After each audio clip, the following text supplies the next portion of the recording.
And across the country, the emotion was shared by millions of Americans who watched the liftoff on television. NBC's Robert Hager was among them. Americans everywhere watched at an exercise club in California's San Fernando Valley, in the recreation room of an American MP barracks in West Germany, George Woods, who'd been a student of Crystal McAuliffe's. In McAuliffe's hometown, Concord, New Hampshire.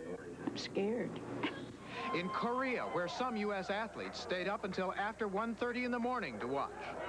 In DeWitt, Iowa, hometown of a crew member on this shuttle, astronaut David Hilmers, a vigil at his church. Hilmer's aunt, Mary Goodale. Well, right now, I'm very nervous.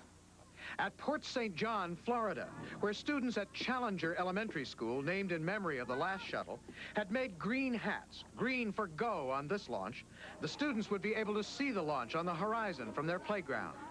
And in Huntsville, Alabama, they watched too, at the National Space Academy for high school students. 10, 9, 8, 7, 6, 5, 4, 3, 2, 1, 0.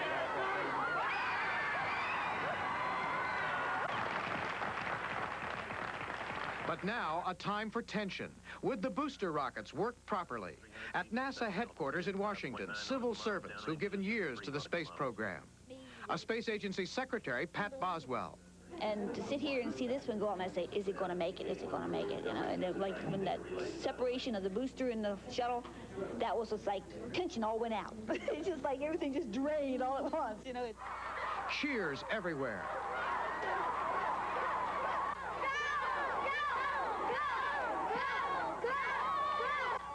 11:37.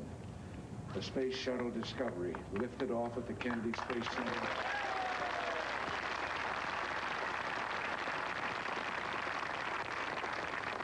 He's now headed into orbit, and America is back in space. I don't know how to explain the feeling. It's just inspirational.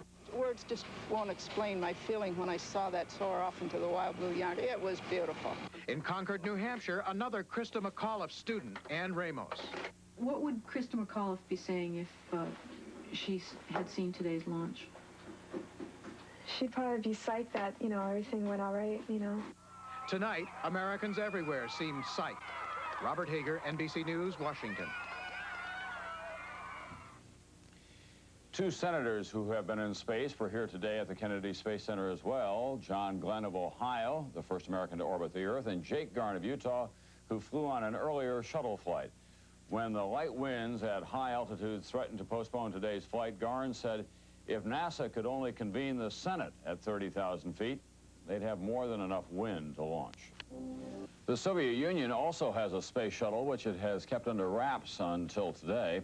Soviet television tonight used the opportunity of the Discovery launch to show off the first pictures of the Soviet shuttle to be launched later this year in an unmanned test. It is a virtual carbon copy of the U.S. shuttle. The main difference, unlike the Discovery and other U.S. shuttles, the Soviet orbiter has no main engines. The shuttle Discovery had barely left the launch pad today when space officials were thinking about the future of space exploration. What next for this country? Well, for one thing, a permanently manned space station. Plans for that were announced today. It will be a joint project of the United States, 9 European allies, Japan, and Canada, to be completed by 1996. At the State Department, representatives signed an agreement to build the station. The U.S. will provide $16 billion of the cost. It was described as a stepping stone for future exploration of the solar system. Where do we go from here?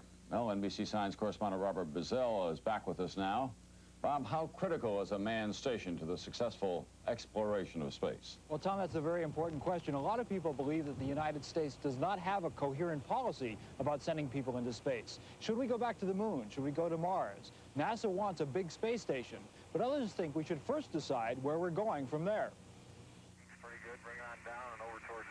The space station NASA envisions will cost about $30 billion. It would allow 8 people to stay in orbit continually.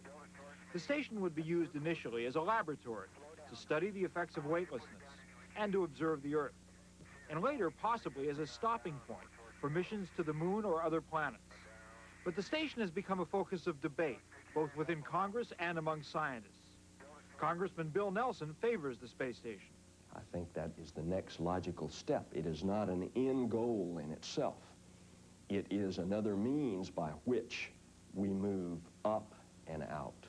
If we're going to have an expedition to Mars or build a moon base, we're probably going to have to build a space station first. On the other hand, unless you have a clear national commitment to those longer-range missions, I think it's very difficult to justify the sort of massive investment NASA's talking about in this space station. Many scientists agree with Pike because they fear that the station will take away money from unmanned space programs like the Voyager missions. Such missions yield far more information than manned missions for far less money. And new scientific data that could literally change the course. McDonnell Douglas, which stands to make a lot of money from the station, has run ads pointing out that the Soviets have one. Shouldn't we be there too? But critics point out that the Soviets are not ahead. The Soviet station Mir is less than half the size of Skylab, the station the U.S. had until it crashed to Earth in 1979. Congress has given the station project only enough money to keep it going until next May. That will allow the next president to decide whether to build it. Bush and Dukakis are on the record as favoring a station, but they might change their views. I think there's a good chance that whoever's president of the United States is going to recognize when May comes around that, look, here's $515 million I can save right away. Here's billions of dollars I can save during the 4 or 8 years I'll be in office, and therefore I'm going to make a decision for economy. The shuttle already has offered great adventure and inspiration. The question facing America is whether the shuttle is enough, or do we want to spend a lot more money to do more in space? Robert Bazell, NBC News, Cape Canaveral. And we have some late, dramatic pictures tonight from the Space Shuttle Discovery as it launched the communications satellite. That was the primary mission. These were taped not so long ago as the shuttle was in about its 5th orbit. That was the primary mission. That, of course, was the same kind of satellite that was destroyed when the Challenger blew up here 32 months ago.